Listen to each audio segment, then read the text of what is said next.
PV അൻവറിനെ സ്ഥാനാർത്ഥിയാക്കുക എന്നത് കോൺഗ്രസ് വിരിച്ച വലയായിരുന്നു. ഇന്ത്യക്ക് വേണ്ടി മരണപ്പെട്ട ചിന്നിച്ചിതറിയ ഇന്ദിരാഗാന്ധിയുടെ മകൻ, രാജ്യത്തിന് വേണ്ടി തമിഴ് പുലികളാൽ കൊല്ലപ്പെട്ട ചിന്നിച്ചിതറിയ രാജീവ് ഗാന്ധി അല്ല രാഹുൽ ഗാന്ധിയുടെ അച്ഛനെന്ന് സംശയം ചോദിക്കല്ലേ? അവിടെ UDF-ന്റെ ഒരു കൃത്യമായ പ്ലാനിങ് തന്നെയായിരുന്നു നിലമ്പൂരിൽ. UDF-ന്റെ ബുദ്ധിരാക്ഷസന്മാർ വിരിച്ച വലയിലേക്ക് PV അൻവർ ചെന്ന് ചാടിക്കൊടുക്കല്ല, ഇടിച്ചു കയറ്റി. ഇതിനെയാണ് നിങ്ങൾ സതീശനിസം എന്ന് വിളിക്കുന്നതെങ്കിൽ ആ സതീശനിസം ഇന്നത്തെ മലയാളികൾ ഇഷ്ടപ്പെട്ടു തുടങ്ങി.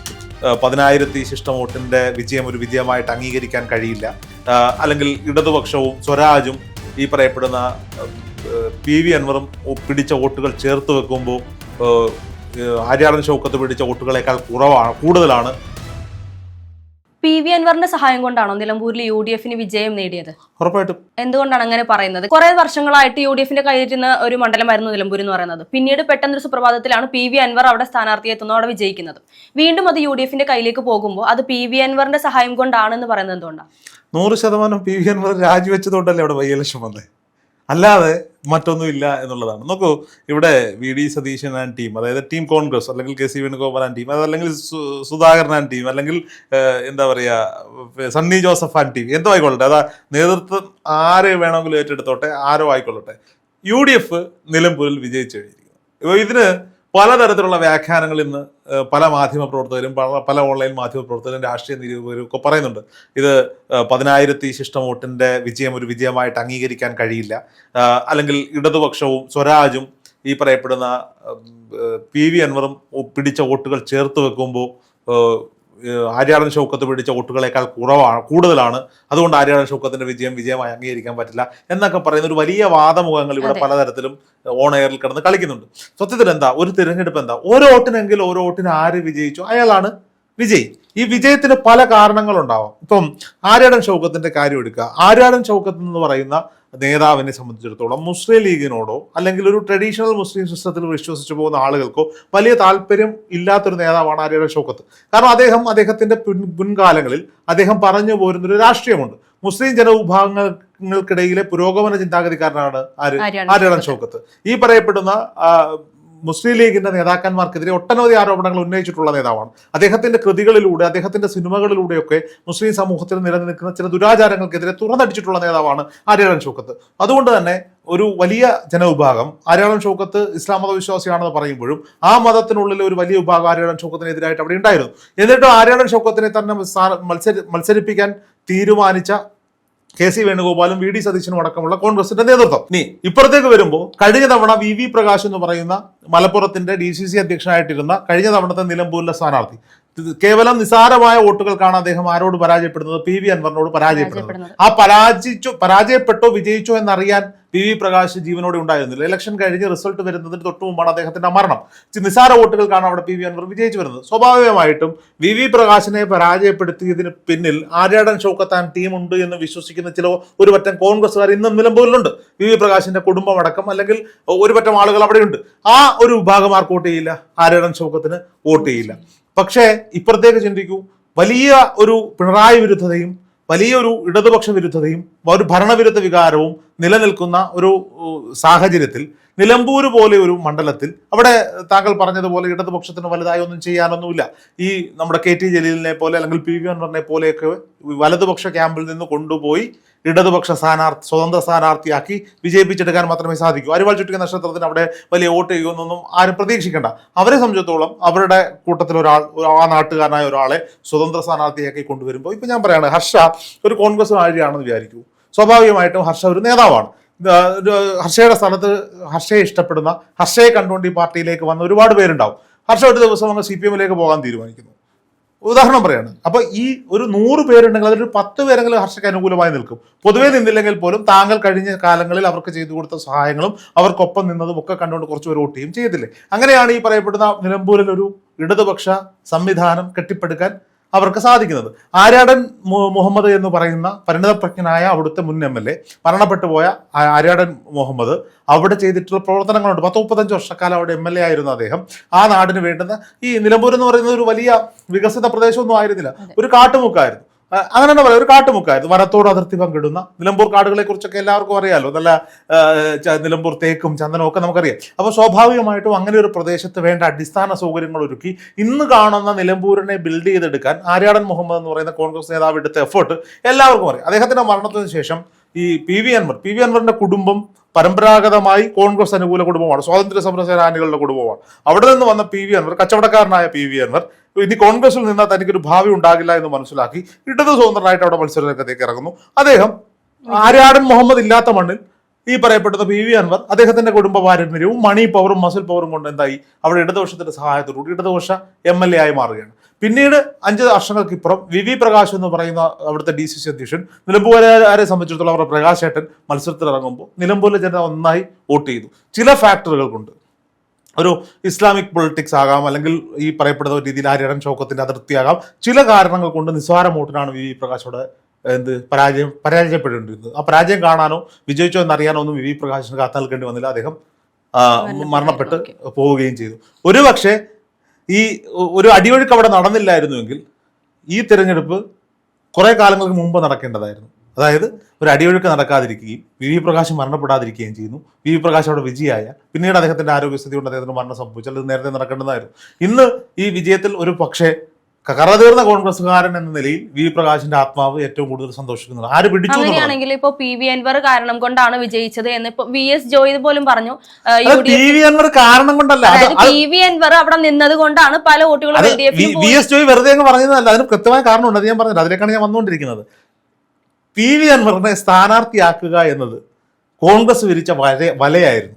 ആ വലയിലേക്ക് പി വി അൻവർ ചെന്ന് കയറി കൊടുത്തതാണ്. നോക്കൂ, പി വി അൻവർ സീറ്റ് ചോദിച്ചു വരുന്നു, അല്ലെങ്കിൽ മുന്നണിയിലേക്ക് ചോദിച്ചു വരുന്നു. നമ്മുടെ കെ സുധാകരൻ അടക്കമുള്ള നേതാക്കന്മാർ അദ്ദേഹത്തിന് പിന്തുണ പ്രഖ്യാപിക്കുന്നു. മുരളീധരൻ പ്രഖ്യാപിക്കുന്നു. നമ്മുടെ രാഹുൽ മാങ്കൂട്ടത്തിൽ രാത്രി പോയി അദ്ദേഹത്തെ കാണുന്നു. പക്ഷേ VD സതീശൻ ഒരു നിലപാടുകൾ എടുക്കുകയാണ്, ഉപാധികളോടെ ഇങ്ങോട്ടേക്ക് വരണ്ട. ഓക്കെ, അപ്പോൾ പറയും അങ്ങനെയല്ല, അയാളെ ചേർത്ത് നിർത്തണം, രാഷ്ട്രീയമാണ്, അങ്ങനെ ആരോടും എതിർപ്പ് കാണിക്കരുത് എന്നൊക്കെ പറയുന്നു. ആ സമയത്ത് എന്നാൽ ശരി, നിർബന്ധത്തിന് വഴങ്ങി സംസാരിക്കാമെന്നൊരു വക്കോളം എത്തുമ്പോൾ അദ്ദേഹം ആവശ്യപ്പെടുന്നത് എന്താ? അടുത്ത മന്ത്രിസഭ സംഘടിപ്പിക്കുമ്പോൾ ആഭ്യന്തര വകുപ്പും വനം വകുപ്പും വേണം, പ്രതിപക്ഷ നേതാവിനെ മാറ്റണം, അദ്ദേഹം പറയുന്ന സ്ഥാനാർത്ഥിയാക്കണം. ഇത് പി വി അൻവറിനെ ആരും തള്ളിക്കളഞ്ഞിട്ടൊന്നും ഉണ്ടായിരുന്നില്ല, ചേർത്ത് പിടിച്ച് നിർത്തിയിരുന്നതാണ്. അപ്പോൾ സ്വാഭാവികമായും ഇതൊക്കെ അംഗീകരിച്ച് ഈ പി വി അൻവറിനെ എടുത്ത് തലയിൽ വെച്ചാൽ എന്ത് സംഭവിക്കും? നാളെയും ഈ വിലപേശൽ രാഷ്ട്രീയവുമായി വരും.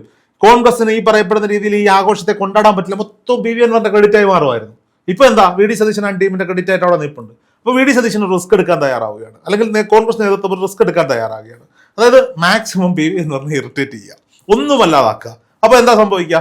എന്തായാലും പി വി അൻവർ BJP സ്ഥാനാർത്ഥിയാവത്തില്ല, അതല്ലെങ്കിൽ ഇടതുപക്ഷത്തേക്കും മടങ്ങിപ്പോകില്ല, അതുമല്ലെങ്കിൽ എന്താണ്, കോൺഗ്രസിൽ സീറ്റില്ല. പിന്നെ ഒറ്റ ഓപ്ഷനുള്ളൂ, സ്വതന്ത്ര സ്ഥാനാർത്ഥിയായി മത്സരിക്കണം. അപ്പോൾ സ്വാഭാവികമായിട്ടും പി വി അൻവറിന് ചെയ്യാൻ പറ്റുന്ന 2 കാര്യങ്ങളാണ്. ഒന്നുകിൽ പി വി അൻവറിന് മത്സരിക്കാം, അല്ലെങ്കിൽ പി വി അൻവർ നിർത്തുന്ന മറ്റൊരു സ്ഥാനാർത്ഥിക്ക് മത്സരിക്കാം. മറ്റൊരു സ്ഥാനാർത്ഥിയെ മത്സരിപ്പിച്ച് അവിടെ ചിത്രത്തിലേ ഇല്ലാതാകുമെന്നും അവസാനം നിർബന്ധിതനാവുകയാണ് പി വി അൻവറോട് മത്സരിച്ചാൽ എന്താ സംഭവിക്കുക? ഇടതുപക്ഷ ക്യാമ്പിലെ അദ്ദേഹത്തിനൊപ്പം ഉണ്ടാക്കിക്കെടുത്ത, അതായത് ഇദ്ദേഹം കോൺഗ്രസിൽ നിന്ന് CPM-ലേക്ക് ഇടതുപക്ഷത്തിലേക്ക് പോകുമ്പോൾ അദ്ദേഹം കൊണ്ടുപോയതും അദ്ദേഹവുമായി ചേർന്ന് നിൽക്കുന്ന ഒരു ബെൽറ്റ് ഉണ്ട്. ആ ബെൽറ്റ് പി വി അൻവർ പറയുന്നിടത്ത് വോട്ട് ചെയ്യുന്ന ഒരു ബെൽറ്റാണ്. ഈ വോട്ട് ആർക്ക് കിട്ടുന്നില്ല? LDF-നും കിട്ടുന്നില്ല, UDF-നും കിട്ടുന്നില്ല. അത് കൃത്യമായി പി വി അൻവറിന്റെ ബക്കറ്റിൽ വീഴുന്നു. അതായത് UDF-ന്റെ ഒരു കൃത്യമായ പ്ലാനിങ് തന്നെയായിരുന്നു നിലമ്പൂരിൽ. UDF-ന്റെ ബുദ്ധിരാക്ഷസന്മാർ വിരിച്ച വലയിലേക്ക് പി വി അൻവർ ചെന്ന് ചാടിക്കൊടുക്കല്ല, ഇടിച്ചു കയറ്റി, നിർബന്ധിതനായി പോയി അവിടെ ചെന്ന് കയറാൻ. അത് ഇലക്ഷൻ സ്ട്രാറ്റജി. ഇതാണ് ഇലക്ഷൻ എഞ്ചിനീയറിംഗ് എന്ന് പറയുന്നത്. ഇലക്ഷന്റെ ഒരു കെമിസ്ട്രി വർക്കൗട്ട് ആവുന്ന അവിടെയാണ്. അല്ലാതെ ഇതൊരു യുദ്ധകളമാണ്. ഇവിടെ പല തന്ത്രങ്ങളും വനെയും. ഒറ്റ ലക്ഷ്യമേ ഉള്ളൂ, മാർഗം എന്തുമായിക്കോട്ടെ, ഒറ്റ ലക്ഷ്യമേ ഉള്ളൂ, എന്താ? വിജയിക്കുക. നോക്കൂ, നിലമ്പൂരിൽ ഇതെടുത്ത റിസ്ക് ഭയങ്കരമാണ്.